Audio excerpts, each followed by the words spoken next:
La pression de la chaudière qui n'arrête pas de chuter, des radiateurs qui restent désespérément tièdes, ces soucis, on les connaît bien. Et souvent, la cause est la même, une toute petite pièce, un peu le héros méconnu du système. Aujourd'hui, on va mettre un coup de projecteur dessus. Juste avant de plonger dans le vif du sujet, un grand merci à notre sponsor, 4S Énergie, qui nous permet de vous proposer ce décryptage. Voilà des problèmes qui sont familiers pour beaucoup de monde. Une pression qui fait le yo-yo, des radiateurs qui boudent, c'est vraiment agaçant. Et si on se disait que la cause est souvent la même, juste là sous notre nez? Allez, on se lance. On va d'abord jeter un œil aux symptômes. Parce que bien comprendre le problème, c'est déjà la moitié de la solution, pas vrai? Et ce qui est intéressant, c'est que ces trois signes pointent tous dans la même direction. On a ce réflexe, on rajoute de l'eau, on se dit ça doit être une fuite. Mais non, la pression retombe toujours.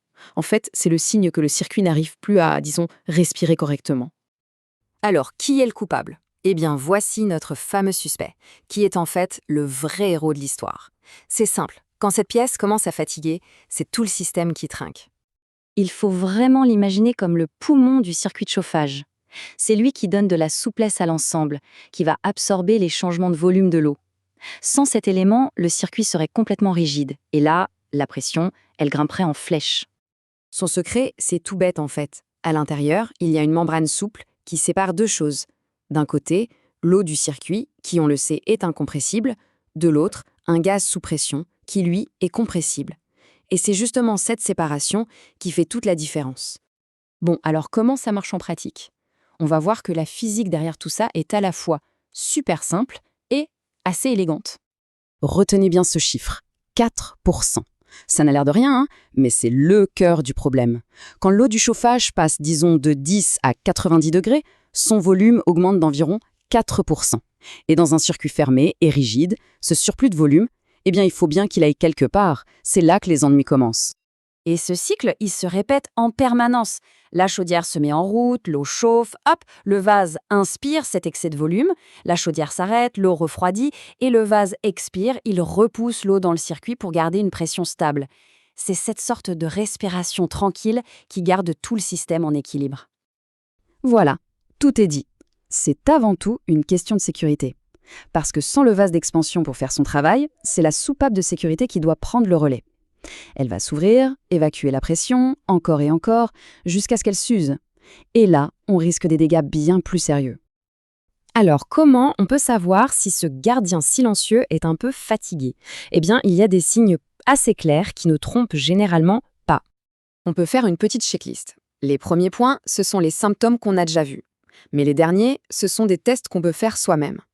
Si on appuie sur la petite valve et qu'il y a de l'eau qui sort au lieu de l'air, mauvais signe. Ça veut dire que la membrane est percée. Autre test, on tapote dessus. Si ça sonne plein, un son sourd partout, c'est qu'il est rempli d'eau. Normalement, la partie haute devrait sonner creux. Dans ces deux cas, le diagnostic est sans appel. Juste une petite précision technique, ça peut être utile, tous les vases d'expansion ne se ressemblent pas. Il y a les modèles à membrane, qui sont en quelque sorte jetables. Si la membrane casse, il faut remplacer le vase en entier. Et puis il y a les modèles à vessie. Là, la vessie à l'intérieur peut être changée, ce qui peut rendre la réparation beaucoup moins chère. Ok, donc si on suspecte que le vase d'expansion est le coupable, qu'est-ce qu'on fait? C'est une excellente question. Surtout, il ne faut pas laisser traîner le problème. C'est vraiment une mauvaise idée. Pourquoi? Parce qu'un vase défectueux, ça peut entraîner de la corrosion dans toute l'installation. Et en plus, ça rend le chauffage beaucoup moins performant. Au final, la facture d'énergie augmente pour un confort qui diminue. C'est un peu la double peine. Le message à retenir, il est vraiment simple. Il ne faut pas jouer à l'apprenti sorcier. Un circuit de chauffage, c'est quand même complexe et ça touche à la sécurité. La meilleure chose à faire, c'est d'appeler un professionnel. Lui seul pourra faire un diagnostic fiable, vérifier la pression de gonflage et, si besoin, remplacer la pièce en toute sécurité. Et justement, pour un diagnostic et une intervention de qualité, le mieux est toujours de se tourner vers des experts, comme notre sponsor 4S Énergie par exemple.